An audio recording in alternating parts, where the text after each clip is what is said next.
Good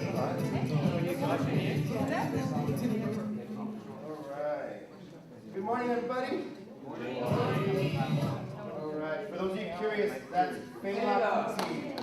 F-E-L-A-K-U-T-I. And there was a musical. Really, yes, really good musical. Actually, got to catch that one. We're gonna get on the good foot. This is the get on the good foot session right here. So let's do this.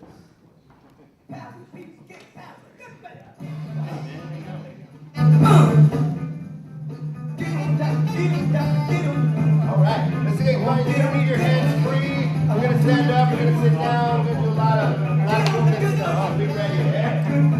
Let's get. There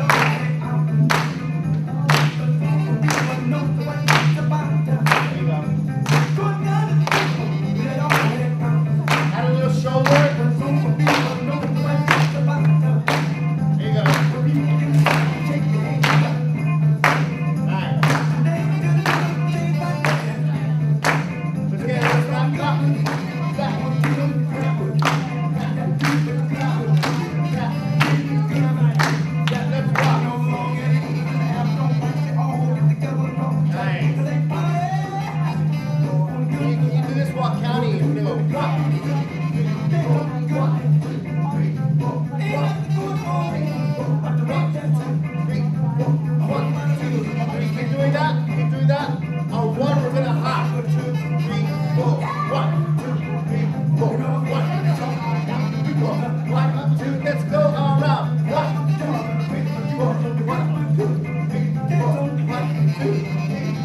One more time, ready, walk. 1, 2, 3, 4. Nice. On 3, we're gonna dip. Okay? 1, 2, 3. 1, 2, 3. 1, 2, 3. 1, 2. Out of clap. 1, 2, 3. 1, 2. 1, 2. 1, 2. 1, 2. Good. Now beat 1. We're gonna scream. Hey, yeah. Here we go. Hey! Hey! Hey! Hey! This side! Hey! This side! Hey! This side! Hey! This side! Hey! Oh! Oh! Oh! Hey! Oh! Oh! Oh! Oh! Oh! Oh! Oh! Oh! Oh yeah, feel that. That's a good feel right there.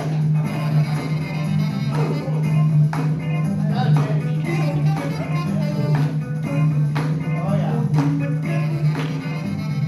Here we go, okay? Let's clap on beat 4, okay? 1, 2, 3. Good. On 2, you're gonna hear 1, 2, 1.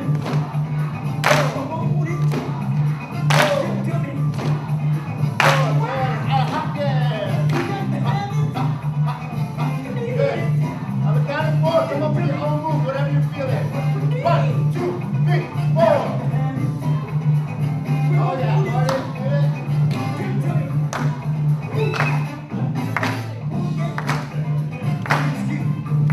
Oh yeah, here we go. You guys gotta get on the chairs, you know, you're welcome.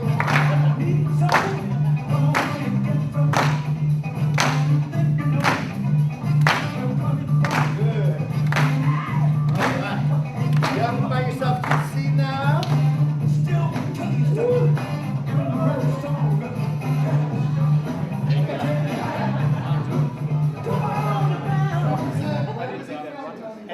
And James Brown is still going, right? He's still outworked us. Oh man, got it. You know, for those of you who didn't have coffee today, right? This is a good alternative. Getting the blood flowing, okay? Nice and early. I used to teach my first class at like 7:45 a.m. So we had to get it going nice and early. So 9 o'clock, 9:15. That's like lunchtime almost, right? Good to go. All right. Good morning, everybody. My name is Tony. Hope as I catch my breath. Hope you're having a good time so far. These are just some strategies to get your class pumped up, get them excited about music. There's a lot more going on as well, even beyond that. Okay, some of the strategies that we're going to be utilizing, or that I was throwing in here, is counting. Right? Counting helps with what? While we're listening to music, while we're dancing. Coordination. Keeping the beat. Keep timing. Yes, keeping a nice groove going. Right? I had you sometimes jumping on beat 3. Right? I was easy on you. Sometimes we'll make it a little tricky. But yeah, jumping on beat 3. Right? Really feeling that beat. Okay. Other things, just clapping on different ones, calling out different beats. Let me hear you clap on beat 4. Let me hear you clap on beat 1. Let me hear you clap on beats 1 and 4. Right? And just constantly making your students think while they're having fun. Okay? And it becomes like a little game, right? Because obviously there'll be some kids that will clap on an offbeat or whatever, and it becomes like a funny thing, whatever, and we keep going. Keep going, right? Having fun with it. Question? I teach high school, so how would I do we have a dance class, but some of my kids, they're not going to be comfortable moving. How would I adapt this to a high school class? I had some shy kids. I taught middle school. My experience is middle school kids are way more reserved and, just not comfortable with their bodies. So with those students, I would say, like, whatever feels comfortable for you, that's okay. If standing there like this while everybody else is like, doing this kind of thing, if that's your comfort zone, great. Sometimes I would tell them, like, at least give me like a little nod. This, that's cool. First week of school, the kids come in super nervous. They're anxious about a lot of things. So we would start off, actually, let me do that one with you real quick. This is one of my first activities. So, we're going to dance, just with your hands, right? Let's go. 1, 2, 3. I want to get on the good one. I want to do it with the good one. 2, 3, 4. Get on the good one. Something like that. 2, 3, 4. Or just like I said, like a little head nod. 4, 1, 2, 3.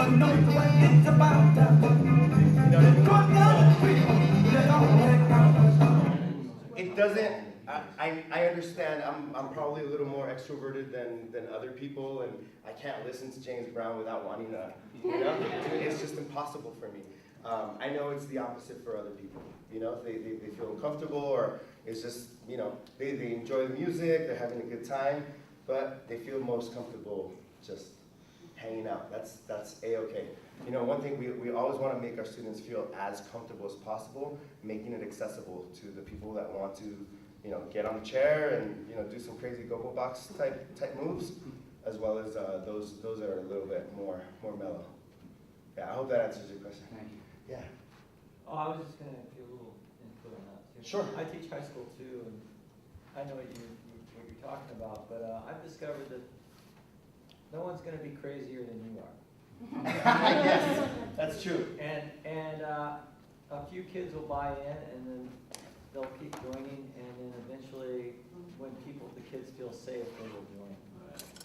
I used to be a clown in the classroom. Like I would trip sometimes. I would, whatever it was. I don't think I ever like farted or anything like that. But middle school kids like you to be silly, and I think it's true. A lot of the times I noticed with my kids, I would have to go above and beyond, like really go nuts and do backflips and all that, just to get them to like little basic movements. So I'm glad you brought that up. Like it's really true. We ourselves, if we want our kids to kind of let loose, have fun, really internalize the music and enjoy it, you have to model that. You definitely have to model that. If that's not your nature, that's a teaching opportunity right there. Telling the kids, hey, kids, I'm not much of a dancer, I'm not much of a shaker and a mover, but I can at least do this. Something, give them something to be like, okay, this is fun, this is silly, we're laughing, but we're all having a good time together. Yeah, Beth. I feel like even if you feel self-conscious about dancing, but you just start dancing, the kids go, No, miss. No, miss. That's not how you do it. And they start doing it, and once that student leadership comes in, then they all do it. Even the most reserved classes. Sometimes you just gotta get those outgoing kids on side. Yeah. Definitely. And you know, to be clear also, even though I know we were like, it was kind of like pseudo Zumba going on right now, right? It was pretty real. We're not. I think we burn at least 100 calories right now. Even though, you know, there's definitely a lot of commonality between like a dance class or something like that. It's still music. Okay, it's still music. So I don't wanna have you walk away with the impression that, oh, I have to dance in my class now. Like it's still music. In many cultures, music and dance is just the same word. It's just one word. Music and dance. It's all connected. It's all one. Somewhere along the lines, you know, it got split up into two different things. But in reality, in its natural state, it's all the same. Yes. I tell my students that we're waking up their brain and getting the neurons firing. Absolutely. Like a brain dance, because if they go class. Absolutely. I'm curious, how many of you in your classes have groove issues with your kids? Meaning that the drums are all over the place and you're just like, you're trying to keep it together? It's the beginning classes. The beginning classes, sure. If they can't Sure. prove, they don't pass. Okay. So, above all, this is what we're talking about is how do you build groove amongst your kids, amongst your classes? How do you gel, even with those beginner ensembles? Even with, you know, like with those beginner ensembles, were we grooving right now? We were. We're having a good time, dancing, right? We're not necessarily holding down the rhythm, but I guarantee you, if you're my students, you know, after that 10-minute activity, you now have some type of foundation to build on.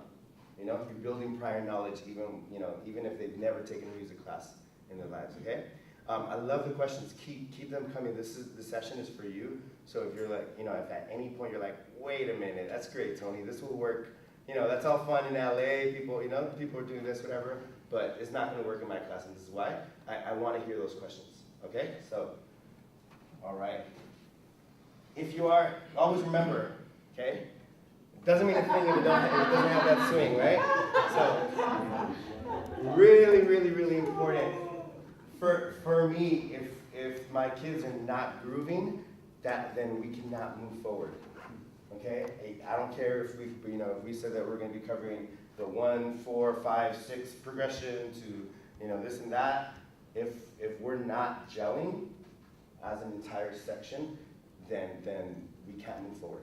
Okay? It's the same way if I had a partner who, if I asked somebody to dance, right, and they're like stepping on my foot, or just, if we can't even do this, like a basic thing, I'm not gonna try spins, I'm not gonna do, do some really elaborate things. I'm gonna keep it nice and basic. Same thing with my band.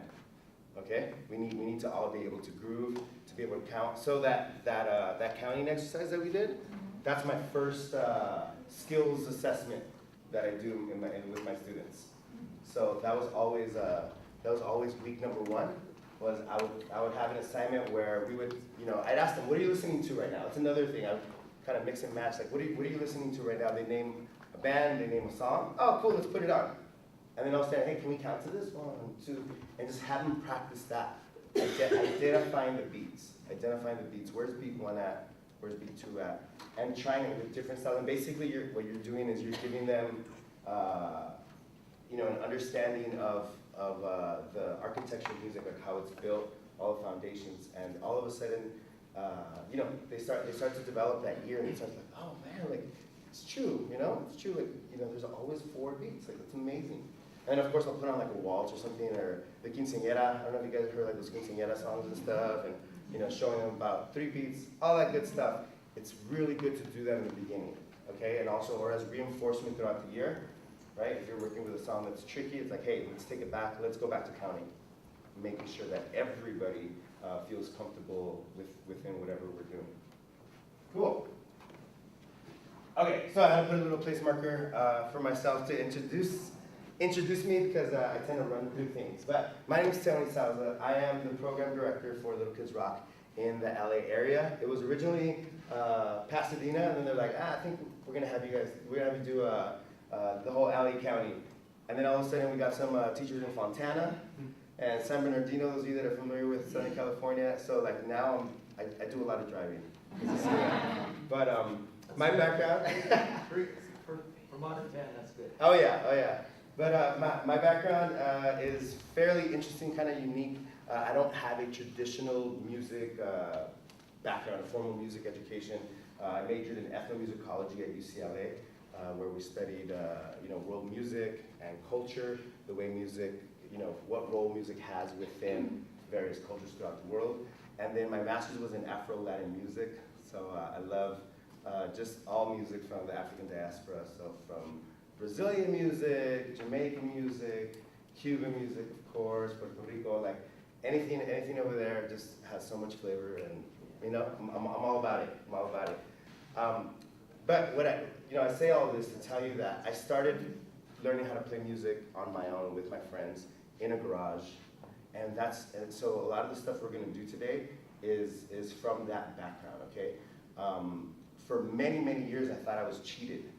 I thought I was being cheated out of my opportunity to learn more about music, and sure, in certain aspects I was. I didn't know. It took me, I think, like 4 years to discover what a minor chord was, and it was like the biggest revelation in my life. I was like, wow, it's amazing. Like I went with like 3 years playing nothing but power chords and major chords, so really different. And I noticed, even though I thought I was being cheated of certain aspects of knowledge within music, I also quickly realized too, by the time I got to college, that I had a certain sensibility that a lot of my peers didn't have, because they'd never jammed. They never jammed. They were always taught to open up a book, right? Look at what's on the page and start playing, whether it was guitar, piano, and they could read really great, which is awesome. But then when it come time to actually jamming, it was a little stiff, it just felt a little off. And so understand that groove is something that comes over time. I don't feel like it's something that you can just pick up and you got it and that's it. It's like a muscle. It's like a muscle. So if you're not grooving regularly, odds are you're probably gonna have to work on that groove. That groove's gonna be a little out of shape. So so certain things to consider. And what that did for me was it created a shift in the way, after I got through the hurdles, somehow the state of California was crazy enough to give me a teaching credential.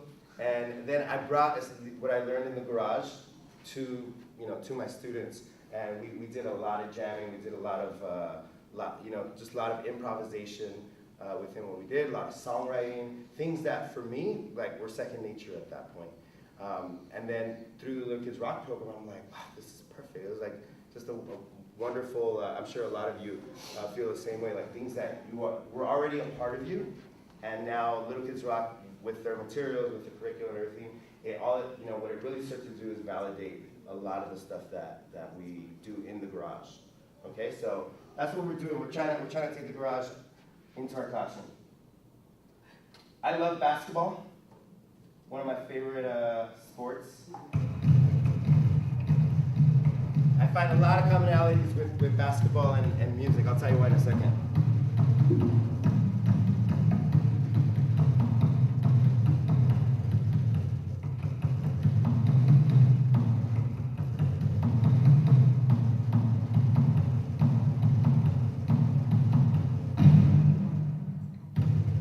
Special edition Christmas Day uniforms now available at every Bad store. version. One more here. Tune it up, KD. That sounds good.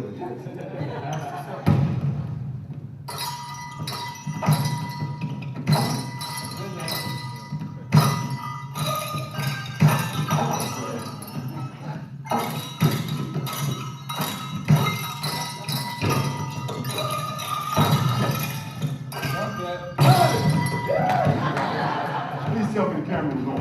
Special edition Christmas Day uniform. Okay,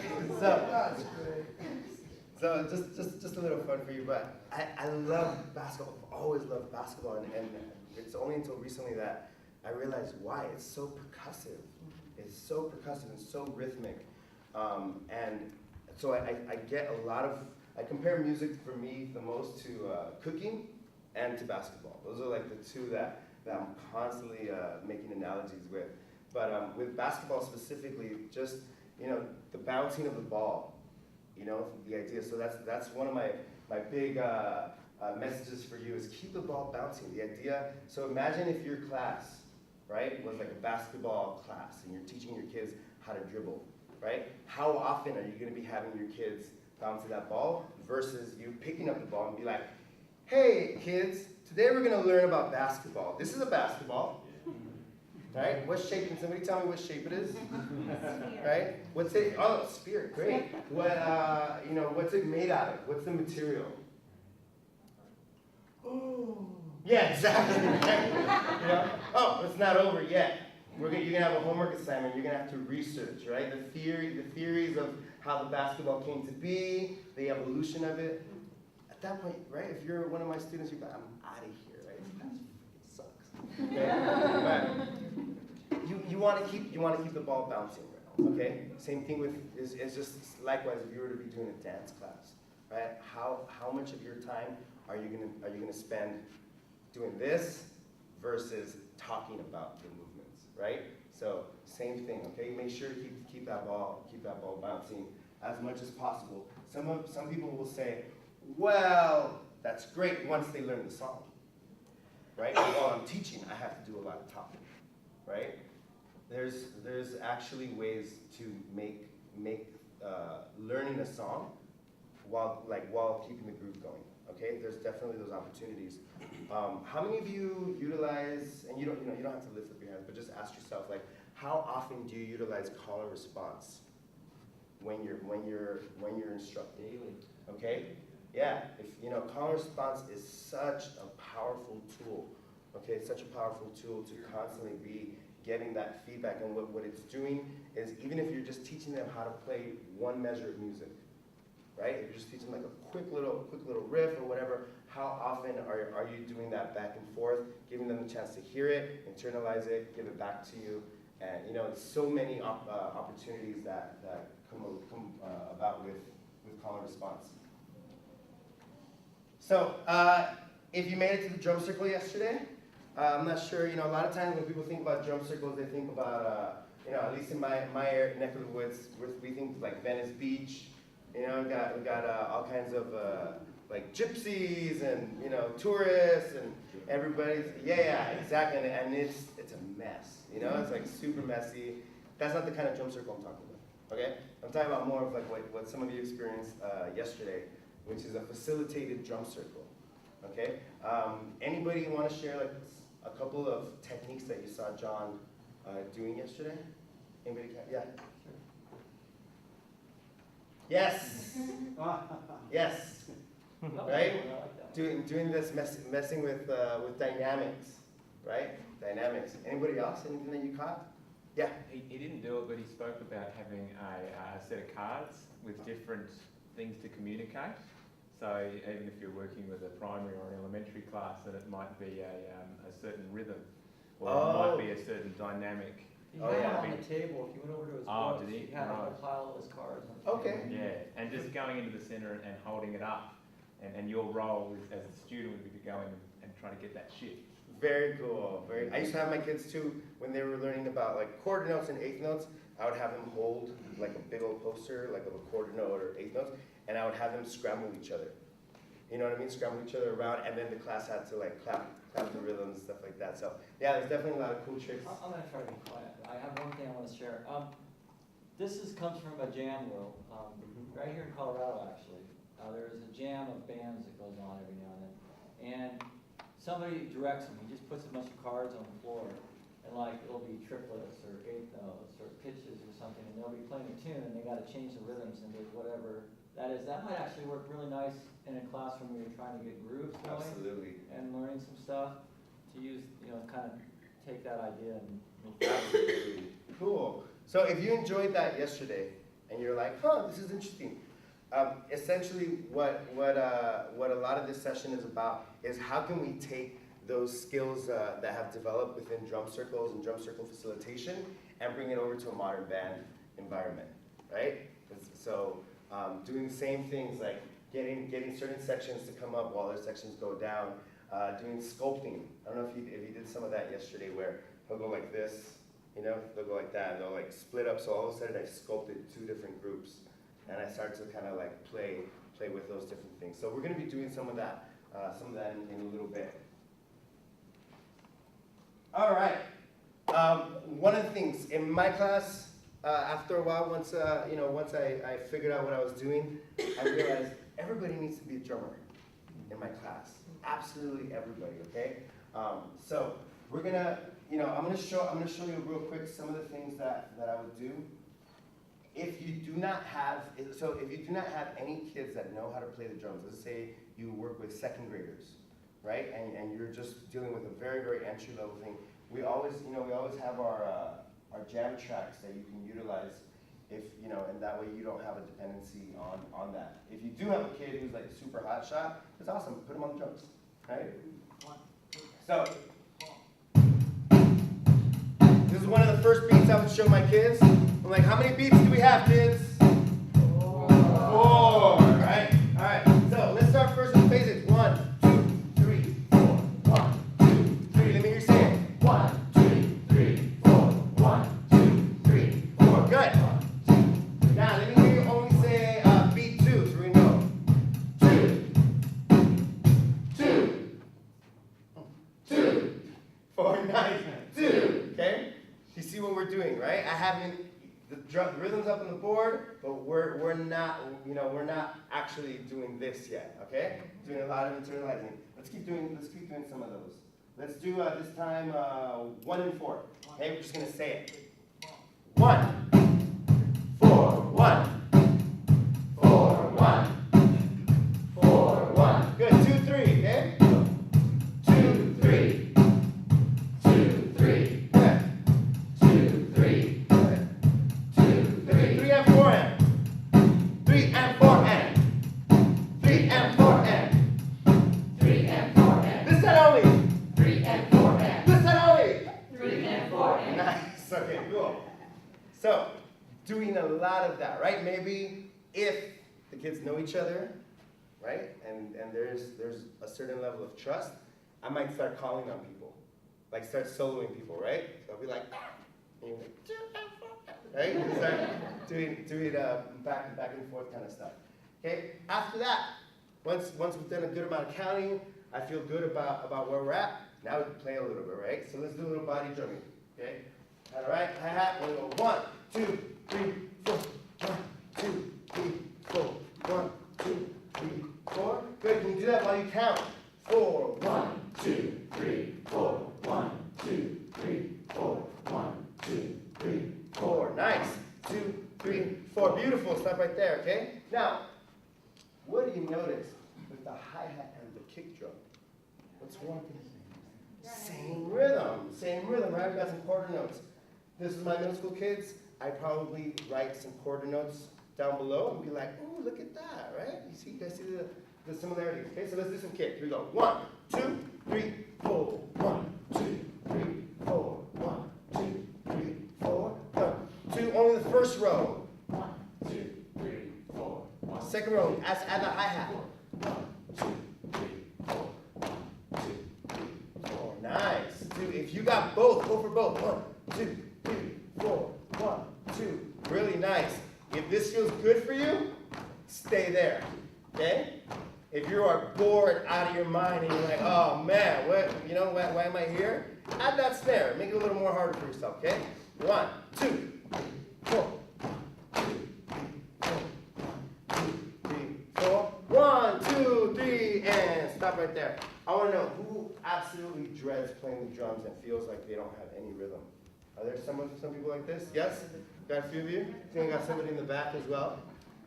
Right? Okay, can I get some of those people on the drums? I believe we have a drum set over there. A drum set over there. Good or bad? Huh? People who are scared? People who are scared. People who are scared. Yes. Actually, let's do this. Can we do 2 people per drums? Let's get 2 people. Yeah, we can fill it up, please. Okay. So I'm gonna show you a little bit something. If you guys have. If you notice, the people who said they dread it are not getting up. I know. Hey, Thank you. If you don't know, by the way, this is Kisses. She works with us. She is our lovely session assistant today. So Kisses claims that she doesn't know how to play the drums. Yeah, and I'm here to prove her wrong, okay? So, Kisses, if you could do me a favor. Yeah, I need one of you to be on the kick and snare, and then somebody else to be on the hi-hat. Okay? Yeah. So you need one stick each. One stick each. One stick each. Okay? Cool. I have a question for you while they're getting set up. Yes. I'm left-handed, so I do my eighth notes. That's awesome. And I've actually taught my kids to do that. So I usually tell them, set the trap set up however they're comfortable. In it. Absolutely. Absolutely. And no, just because I set it up this way. If you get up there and you want to flip, you flip. Absolutely. No, drummers, we use all 4 limbs, right? So being left-handed or right-handed shouldn't matter. Right. Okay? It really shouldn't matter. So, okay, here we go. So, keep in mind, my students who are freaking out right now, right? They're like, oh my God, why did I raise my hand? Right? They're nervous right now. I'm not gonna have them play first. Okay? We're gonna start right here first. So let's get it going. Here we go. Let's do just hi-hat, okay? 1, 2, 3, 4. 1, 2, 3, 4. Awesome. So now, 1, 2. Once I have a nice groove going, let's add the people that are on hi-hat. 1, 2, ready, go. 1, 2, 3, 4. 1, 2, 3, 4. 1, 2, hi-hat. 4, 1, 2, 3, 4. Good. Okay. Now, if you're on the kick and the snare, I'm gonna leave you, totally sitting down. 2, 3, 4. Okay. Now, everybody here in the class, if you can handle all 3 parts, that's awesome. If you cannot handle all 3 parts, you take your pick. If you want to be the hi-hat group, or if you want to be the kick and snare group. Okay. Take your pick. Kick and snare, you're gonna go like this. You're gonna go 1, 2, 3, 4. 1, 2, 3, 4. 1, 2, 3, 4. 1, 2, 3, 4. 1, 2, 3, 4. 1, 2, 3, 4. 1, 2, 3, 4. Nice. 2, 3, 4. 1, 2, 3, 4. On the count of 4, let's hear only the hi-hat. 1, 2, ready, hats. You want to beatbox it too?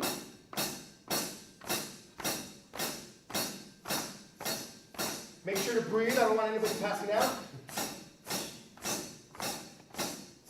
Bring it back in. Here we go. 1, 2, back to the groove. 1, 2, 3, 4. Keep going. 2, 3, 4. 1, 2, 3, 4. 1,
Nice. Give yourself a round of applause. Pat on the back. Our drummers are not. Beautiful, beautiful. If you were my students and we were here for 10 weeks, I would rotate everybody in and out of these drums. I might have 3 people on the drums, right? I might have somebody else playing like on the floor tom, like the shell of the floor tom or something like that. And then just constantly have people rotating in and out, okay? Constantly. And in the end, what I want, after, you guys can go back. Thank you so much. After, I said counting was my first big skills assessment. This will be my second one, is drums, okay? I think one of the things I've enjoyed so far from the presentations that I've seen is the emphasis on drums and bass as being the foundation, right? I know we talk about that in our 101 training, but I feel like we need to emphasize that even more. It's crucial. Having drums and bass, like nice and solid, locked in, is crucial for you to have a fun time with your kids, have a fun time throughout the year. It could literally be the difference between your students feeling like, oh man, this class sucks, versus like, this class, I want to be there all the time. It's the groove, okay? If the groove is there, they're gonna feel good. How many minutes were we jamming on that for right now? At least 10. 5, yeah, somewhere between 5 and 10, something like that, right? I might do this for like 20 minutes, okay? Like just a lot, giving your students a lot of opportunity to really, really internalize that beat, okay? And giving them also, like, there's one thing, there's no replacement for time and experience. So if we have the kids on the drums, sometimes I know we have classes of like 40 or something like that, so the idea of like shuffling them in and out can seem like it's gonna take a really, really long time. You still wanna give them, like some quality minutes on that drum set, okay? If you only have one drum set, right, what do? Some chairs, body drumming, right? Jose Vergara, who is an amazing elementary school teacher, he has kids shadowing the other kids behind the drums too. So, if the drums are right there, we have like 1 or 2 kids in the back, literally behind the drums, giving them that perspective, and they're doing this. And they're ready to go. So the minute Jose says, hey, it's time to rotate, they're essentially like on the on-deck circle kind of a thing, okay? And the idea is that they're in that groove, even if they're not on the drum set yet, okay? Yes? So you start with 4 on the floor, you don't do the traditional rock groove, 1 and 3 on the bass drum, when you start with the kids? I've found that, at least for me, I think, it's really a preference thing, but for me, it's easier just to, we're talking so much in the beginning about 4 beats. So much, so it's just like 1, 2, 3, 4. There's not really, I tell them kick and the hi-hat are on autopilot. It's on autopilot, it's just there. You don't even really have to think about it. The only one you really have to think about at that point is the snare. Other people like that counter motion between 1, 2, 3, 4. Whatever works, whatever works. If a kid all of a sudden starts doing it on their own, I'm not gonna stop them and be like, hey, we're on beat 3, kid.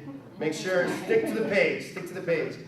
I'm definitely not doing that. If they want to explore the rhythm, I let them go at it, okay? But drums is key, okay? Making everybody a drummer. My first couple years of teaching, I had like 2 kids that were the drummers, and then of course little Jimmy threw something at the science teacher, so got suspended for 3 days, and little Erica got like, I don't know, she's like crying or something and had a really bad day. All of a sudden it's concert time and I don't have a drummer. Yeah. Right? I'm sure some of you have had those kinds of experiences. If you make everybody a drummer, if somebody's out, it's not a problem, right? You just get somebody else. I noticed in that James Brown video that he had 2 drummers going. Absolutely, absolutely. Nothing wrong with having 2 drummers, multiple bass players. It's all good. After that, after we get a nice groove on the drums, I tell them, guess what? You've now learned a drum beat that can be used for thousands, if not hundreds of thousands of songs, right? Doesn't matter the style, odds are that the backbeat will work, right? Even if you're not playing the exact beat. So let's put it to the test, okay? Even though it's not going to be, we're approximating the rhythm here. one of my favorite bands in middle school. Okay, so let's try the backbeat, okay? 2, 3, 4, 1, 2, 3, 4, yeah. Okay? Do whatever feels comfortable for you. If you want to just count first, 1, 2, 3, 4, you can just count. If you want to do just the kick, that's great. 1, 2, 3. But if you're going to do just the kick, you got to give us some facial expressions, like, okay? Kind of feel it. Oh yeah. Okay? You can do the whole thing. Awesome. Go for it. 1, 2, 3, 4. You want to let your hair down, start, start going for it? Go for it. 1, 2, 3, 4. Maybe you can do the drum roll. Over the drum roll. It's coming up. 2, 3, go.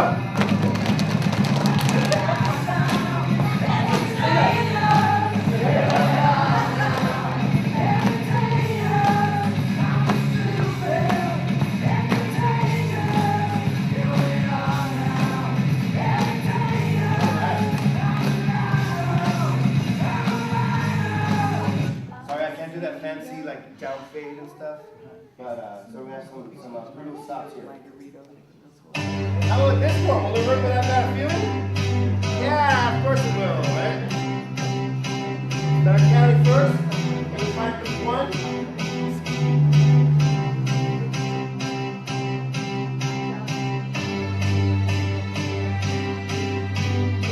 Good. As soon as you found the beat, get on the drums. Make the drums happen, okay? I got a feeling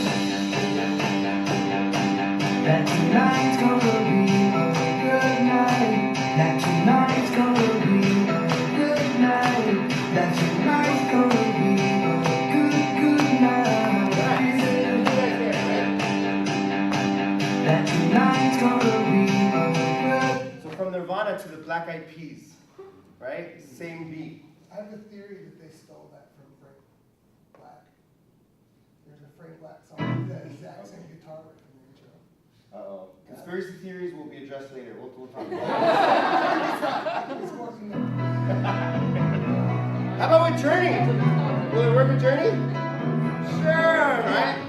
Start counting. As soon as you get it, start counting.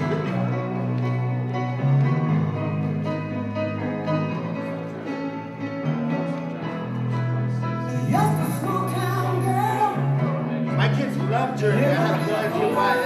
I love Journey, but you know, you got like little 10-year-olds like,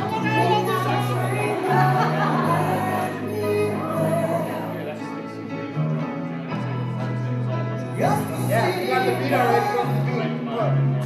Only crazy self control. You took the midnight train going anywhere. Oh yeah, cool.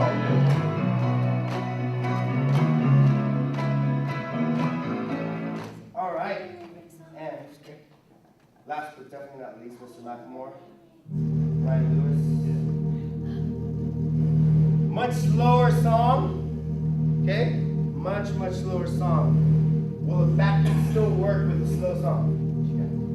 Let's give it a shot, right? Okay? Can anybody find the beat right now? No, right.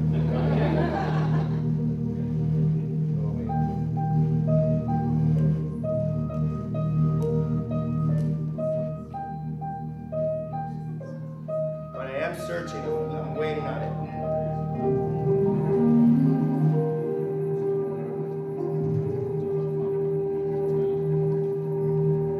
Right, back forward, come on, let's get it going. Here you go, right? 1,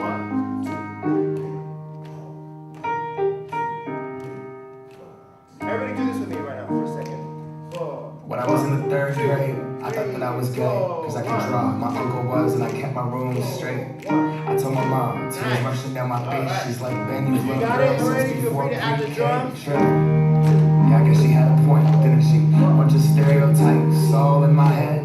I remember doing the math, like, yeah, I'm good at Little League. A preconceived idea of what it all meant. But those that like the same sex and the characteristics. The right way conservatives think it's a decision. you can be cured with some treatment and religion. You may rewiring of a predisposition, playing God. Oh, now here we go. America the brave, still fears what we don't know. God loves all his children, somehow forgotten, but we paraphrase a book written 3,500 years ago. I don't know. And I can't change. Front row, 2, red, Even if I tried, even if I wanted to, and I can't change. Even if I tried, even if I wanted to, my love, she keeps me warm. She keeps me warm. She keeps me warm. She keeps me warm. If I was gay, I would think hip hop hates me. All right. That's Mr. Macklemore right there. It's a beautiful, beautiful song. Slow, right? Much slower. Did it work? It still worked, okay? My more advanced students, we would have projects where they got to pick their own songs, regardless of, of anything. Like they basically earned some privilege points, and would pick their own songs, and then they'd always ask me like, hey, I need help figuring out the drum beat, right? Like 9 out of 10 times I would hear it, whether it was a song I knew or not. I'd hear the song, I'm like, oh, just use the backbeat. And I hear it again, oh, you know what, you could do the back, they're doing some fancy stuff, just do the backbeat, right? For almost everything that worked, to be honest with you, Scott, don't tell Scott this, but I hardly ever went beyond the basic beats in my class in middle school. Some kids would learn beats on their own, but in terms of me actually teaching, I would usually only cover, like 3, 4 beats.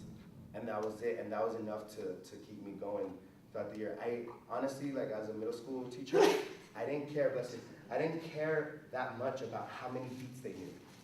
If they got to 30 beats or anything like that, that was not a concern of mine, right? My biggest concern was, are you grooving, right? Can I pick up the bass and all of a sudden start doing superstition with you? If I can, right, you're awesome. If you can't, then we need to do some more jamming, some more movement type activities. I was just curious, because do you do the whole song? Because I find if I try to do the entire song, and it's like it takes too long because their music skills are pretty basic. So for me, it's like I just start like chopping up songs or just doing parts of it and then moving on, just because their attention span. Because I teach middle school, so short. Oh, I know. Yes, short attention spans. Always reading your students, I feel, is key. And if you need to make an audible, football terminology. Right, for my Aussie folks, right? If you need an audible last minute change, last minute, no? You're like, I have no idea. If you need to if you develop an entire lesson plan, right? And 10 minutes, 15 minutes into it, you can just tell the kids are not feeling it, you might just have to put that away and bring something that's gonna get them going. You do not want to just drill them with a lesson just because you spent 4 hours or 5 hours preparing it. Which I know is heartbreaking for us, but sometimes, you gotta read them. So if one section you notice helps, and just doing a quick section and then moving on to something else, that's great. Whatever works. One thing I'm not gonna tell you is how to run your class. Your kids, I have no idea what type of circumstances you're dealing with. There's so much variety. Feel it out depending on your class.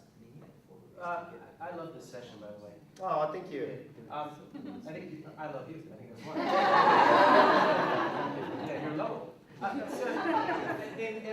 teach at college, and I do music ed teaching, right? And I grew up in a garage band context, and I brought it out to kids when I started teaching in Miami. And I did a lot of that for a long time, 15 years of public school teaching. In higher ed, when I joined in the ranks there, there's a lot of talk about make your lessons micro, make them short, make them blast through little activities, have variety, do a lot of different things. Modern band presents us this beautiful opportunity to extend the experience on the song and kind of flies in the face of some of the short attention span things and all of that we think might be the issue. But the groove that you're talking about, it's the whole foundation of everything. So I think it's just, for me at least, I would push back on the point that we should shorten the song. I would say extend, and then find variety within it. Like if they're not happy sitting still in it, to make them move around the room, turn it into a game. Absolutely, So absolutely. keep the groove going. Absolutely. Well, I took the question, you know, less of like, oh, we're gonna do 30 seconds of a song, and more of like, we're gonna extract those 30 seconds and make it a 15-minute jam. Yeah. You know, that's kind of what you know, I was playing Fela Kuti in the beginning. Fela was notorious for like writing these like 15, 20-minute long compositions, and he got a lot of criticism for that.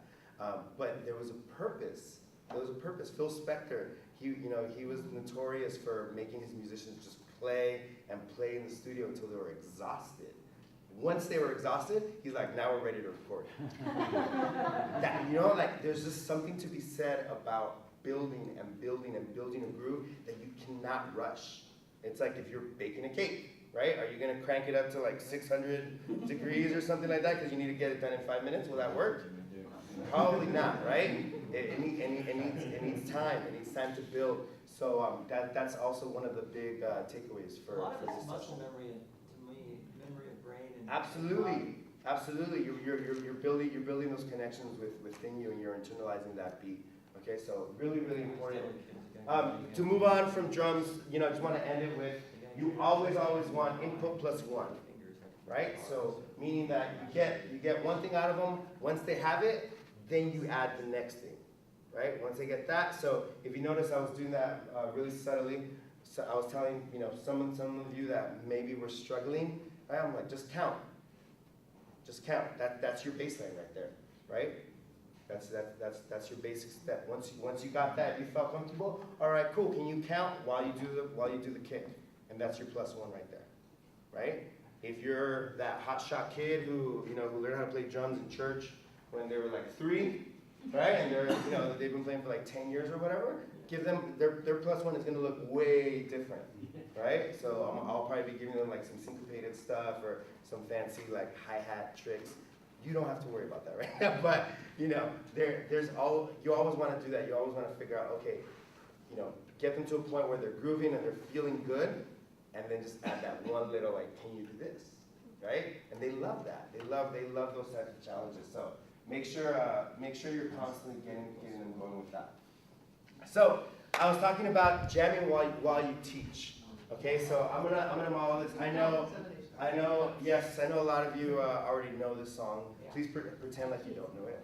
Okay, we're gonna start from scratch. I'm gonna assume that you've never heard this song, and so if you want to get out a guitar right now, it'd be a good time. If anybody wants to get on a keyboard, we have a couple of keyboards here. If anybody wants to get on the drums, feel free. This room is for you.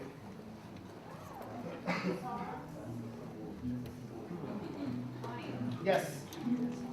Thank you. You gonna go to the drums?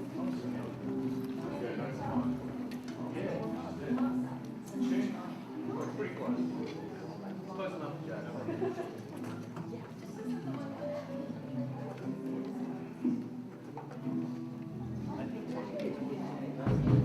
Yeah, if you notice I have the chart up already, right? For those kids that already know how to read tab, right? They can already start figuring it out while we get set up. Yes, absolutely.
First couple years, I'd be like, hey, kid, let's get started, right? You'd be like killing my voice. You don't have to do that. Okay? A little call and response.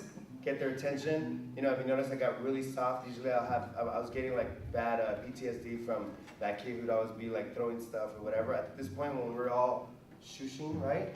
That kid's like, ugh, you know, and I don't even have to worry about it. The kids police themselves, like, right? And all of a sudden we're like ready to go. Okay, so usually we're short for time here, so I'm gonna skip this part. But usually I would play the song. We're listening to it, be like, hey guys, have you guys heard this song before? Some kids might be like, oh yeah, my brother plays it, my sister, whatever. Other kids had no idea. We're all listening to it together. Is there value in listening to a song together? Yes, even if you know the song, right? It's still extra value to have everybody as a group listening. Once we get to that point, right? Anybody remember, all right, we just listened to it. Anybody remember how the riff goes?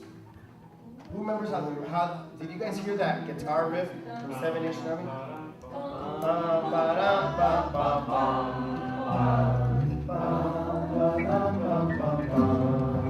Nice, very nice.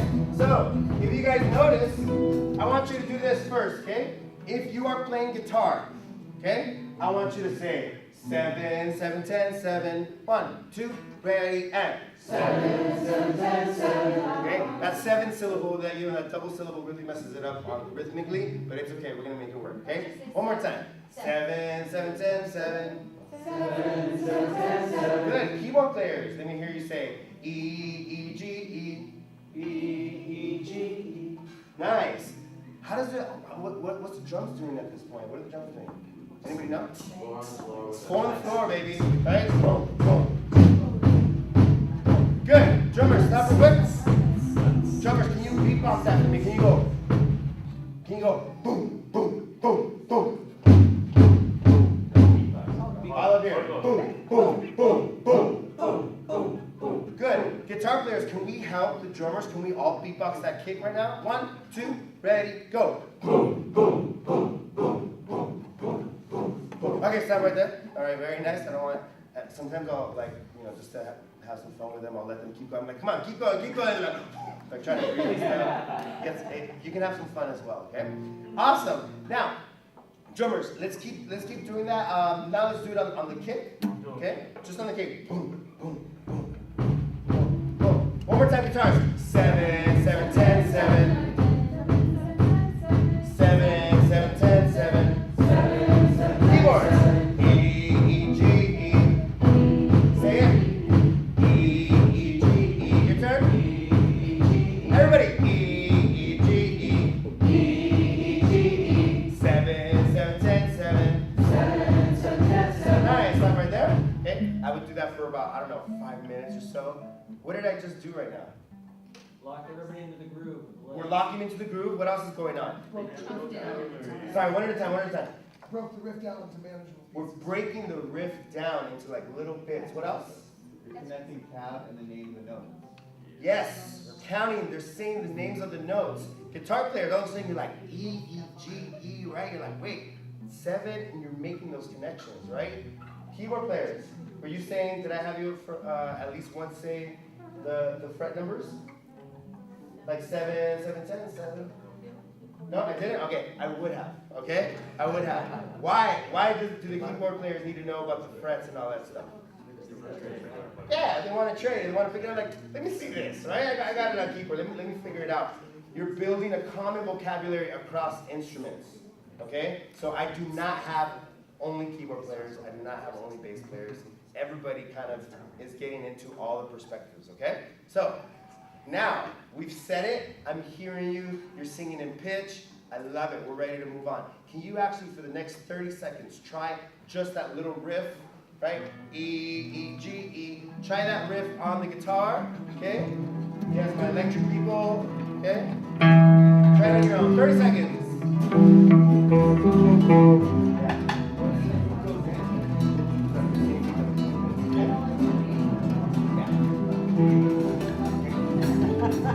Okay, your 30 seconds are up. I think that was like 7 seconds, but it's okay. Here we go. Drummers, okay?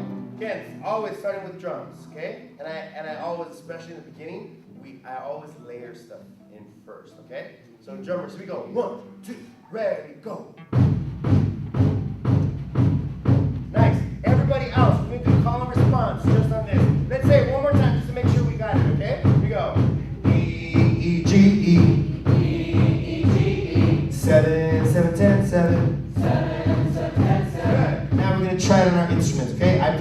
verse, you play after me.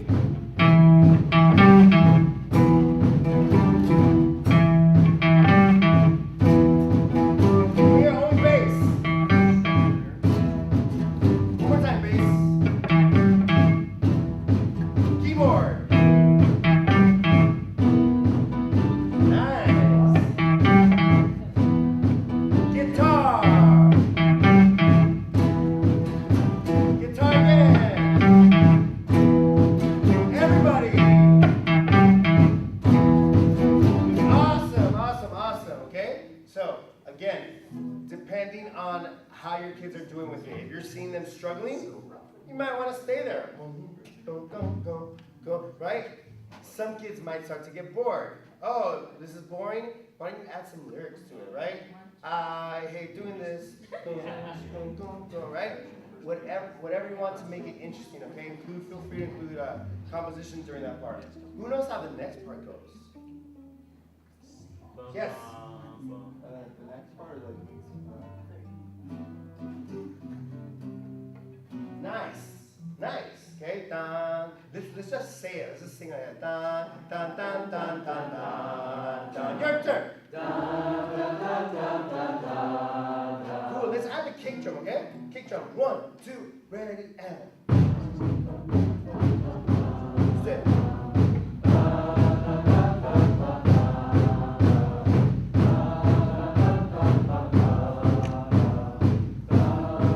Let's hear only the guys. Only the guys.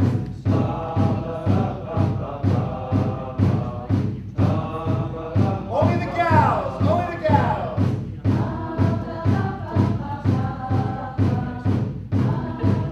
If you're wearing a hat, only if you're wearing a hat.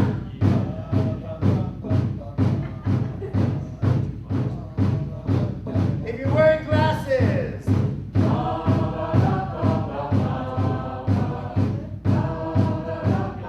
If you have long hair.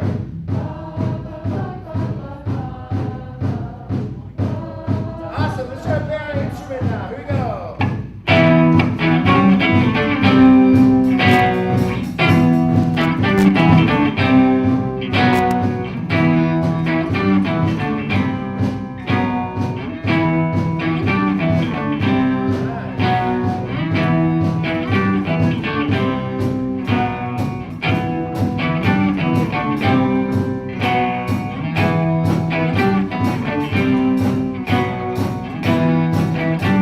Only drums, drums. Nice, nice. Keep going. 1, 2, 3, and stop right there. Very nice, very nice. Okay. So, just building, right? Breaking the riff down and extending it. Okay. We have another part. You guys see right there the pre-chorus chorus, right? So, yeah, you're like, we've seen a bunch of 3s and 5s. For right now, just say bum bum bum bum bum bum bum bum bum bum bum bum bum bum. My turn. Bum bum bum bum bum bum bum bum bum bum bum bum. Nice. Now say this, okay? When you go 3 3 3 3 3 3 3 3 5 5 5 5 5 5 5 5 3 3 3 3 3 3 3 3 5 5 5 5 5 5 5 or G G G G G G G G A A A A A A A G G G G G G G G A A A A A. Drums 2 ready go. We do it again.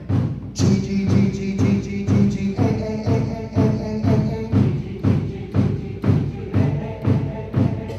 3 3 3 3 3 3 3 3 5 5 5 5 5 5 5 5. Now let's turn to the instruments. I play first.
Does it actually groove like that for an entire section? Nope, it does not, right? It just happens once. Dun, dun, dun, dun, dun, dun, dun, dun, dun, dun, dun, dun. And then it goes back to the right? So now that transition, it can be a little bit tricky, right? Could be a little bit tricky. So let's work on it, okay? Let's work on literally just that transition. So we're gonna go bum bum bum bum bum bum bum bum bum bum bum bum bum bum bum bum bum bum, okay? Bum bum bum bum bum bum bum bum bum bum bum bum bum bum. Yeah, I see some of you reaching for your guitar already. Hold on for a second. Okay?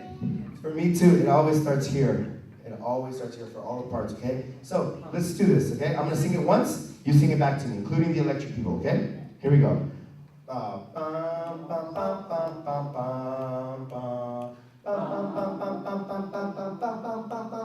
Okay?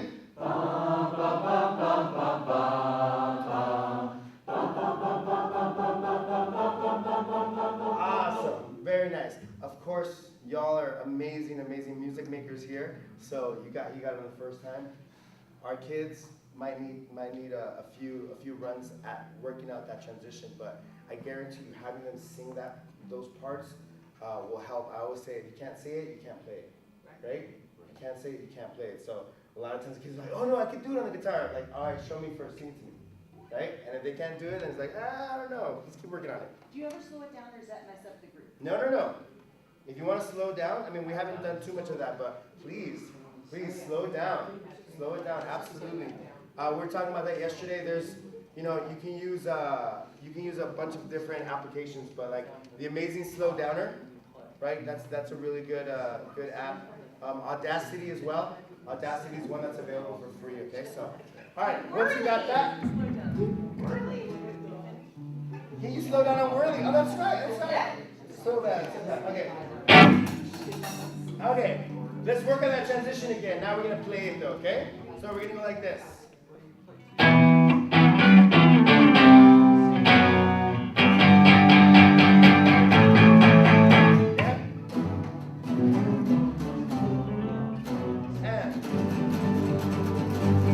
My turn.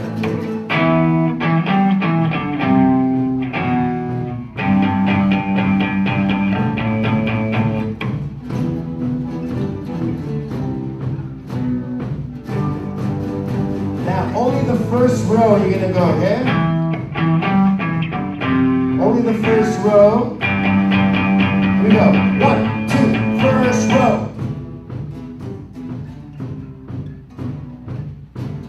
Second row, get ready. 1, 2, ready, go.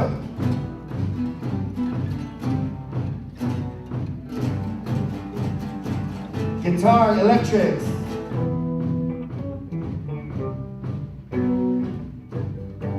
Nice. Only the bass.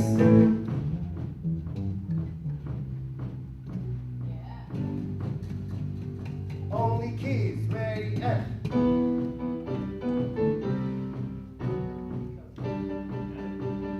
Only the drums.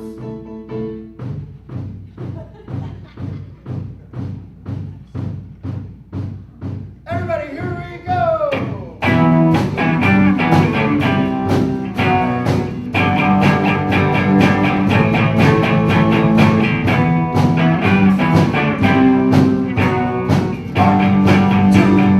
One, two, three, and stop right there.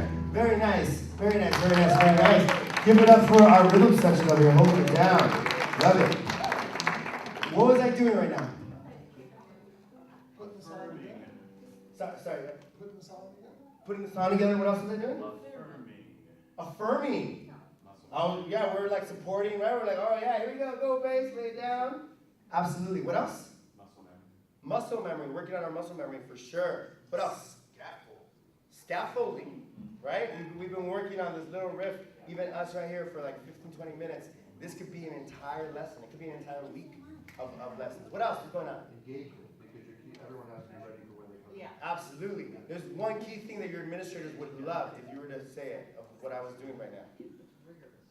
You're disguising repetition. Differentiating, assessing.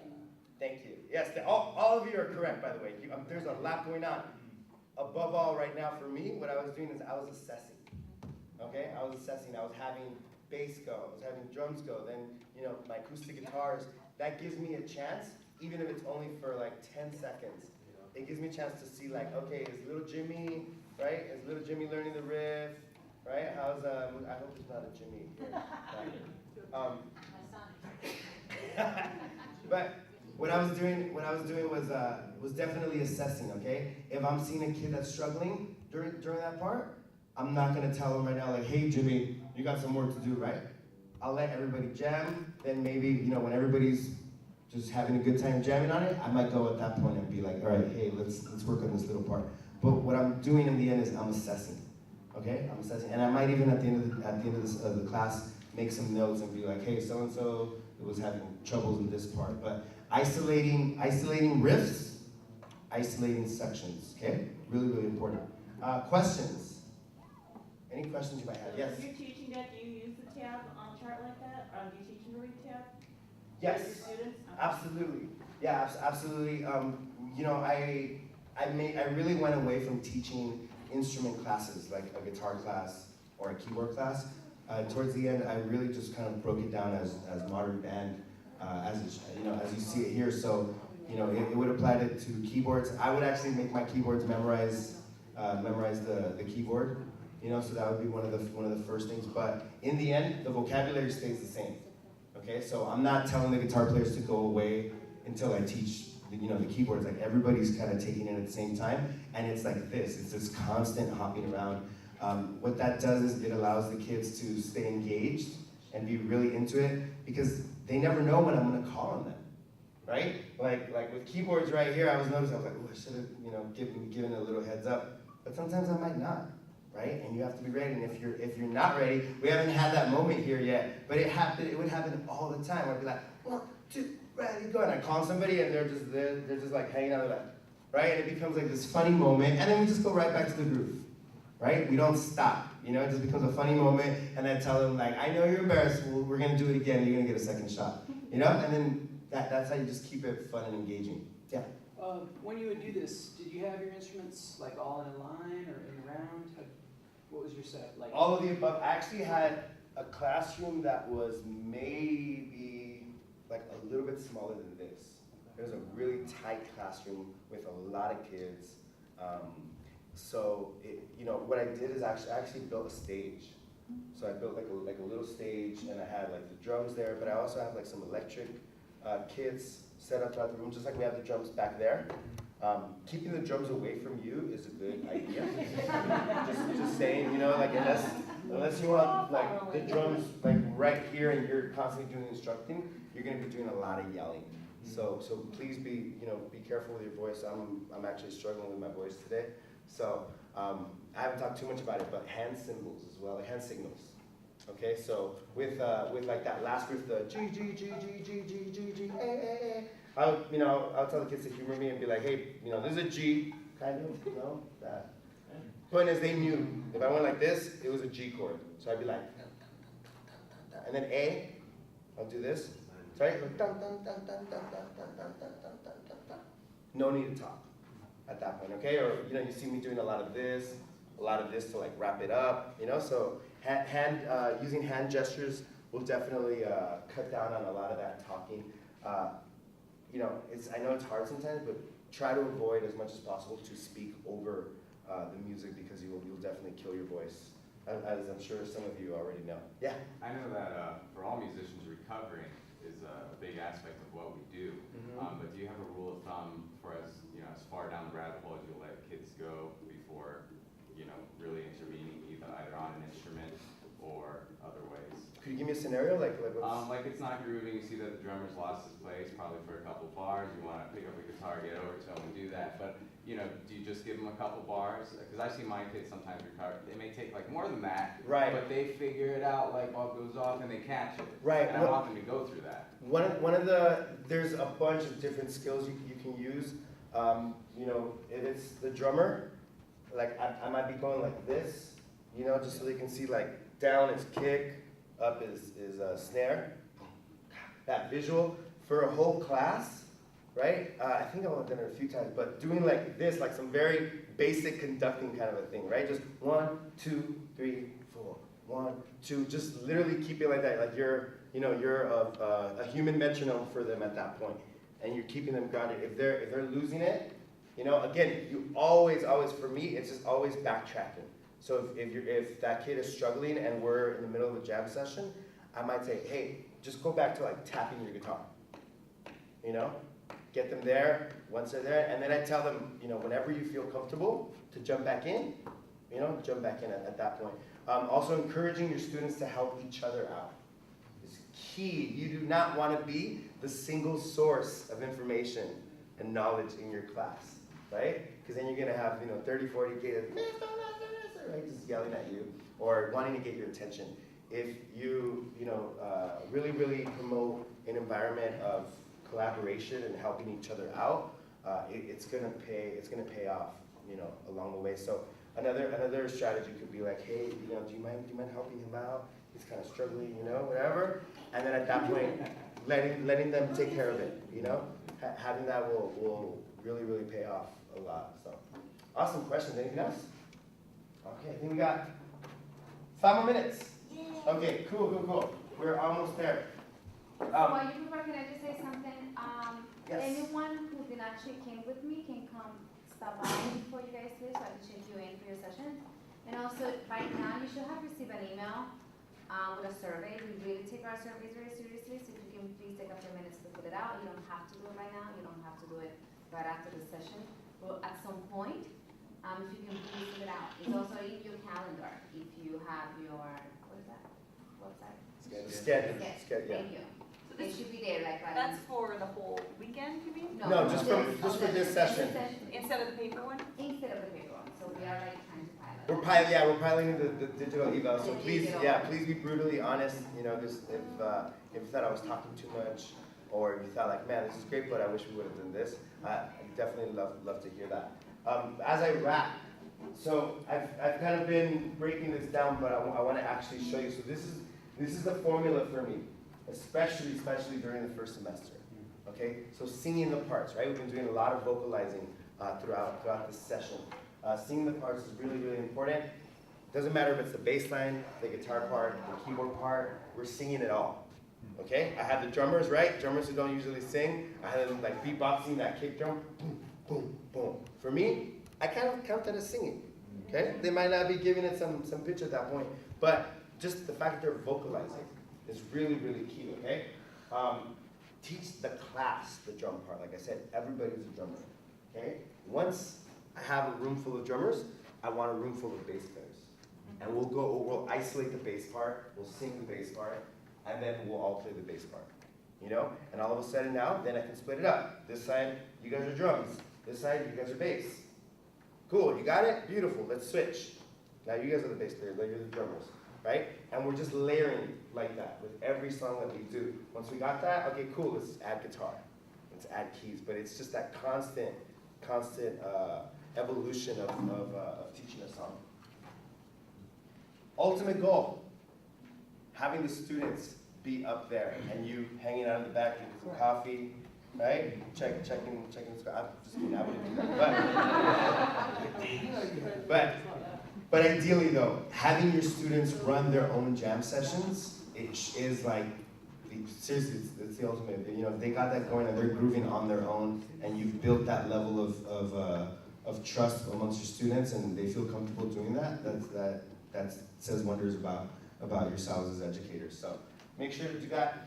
I have, again, you guys are going to be able to download all this stuff to reference after, but these are some of the things that I was doing, right? Is soloing out sections, doing a lot of like isolating. One thing we didn't get too much of a chance to do is to actually combine the sections, right? So I was doing a lot of isolating, but then actually isolating 2 sections at a time. Like, let me hear just drums and guitar, right? Or let me hear just keyboards and vocals, or something like that. And constantly doing this mix and match to have them experience the different, how it feels, how different it feels to only be playing your part along with the keyboard player or along with the bass player, okay? Adding solos, right? We didn't do that many solos, and also dynamics. playing with the dynamics, right? Let's do it soft. We're doing some whispering in the beginning. You can whisper with your guitar, right? You can whisper with your guitar, or even with keyboards, like just constantly doing that kind of stuff, okay? And keep in mind, jamming can lead to composition. Okay, right now when we're going with a G, G, G, G, G, G, G, G, A, A, A, I was already thinking like, this is a whole other song at this point, right? And all of a sudden coming up with melodies over there, asking the kids, hey, can you guys come up with some quick lyrics? Just one line of lyrics, and teaching them like, hey, we can manipulate these songs that we're learning and just turn them into something else. Okay, so constantly doing that as well. Keep in mind, one thing I haven't said is, you could jam on almost anything. But yes, there are certain songs that lend themselves more to others. So, yes, keep your stuff student-centered, have them choose a lot of the songs, but keep in mind, there might be, like Bohemian Rhapsody might not be the best song to jam on. Or maybe it can be, right? Maybe you want to just jam on the end or something. So, always keep that in mind.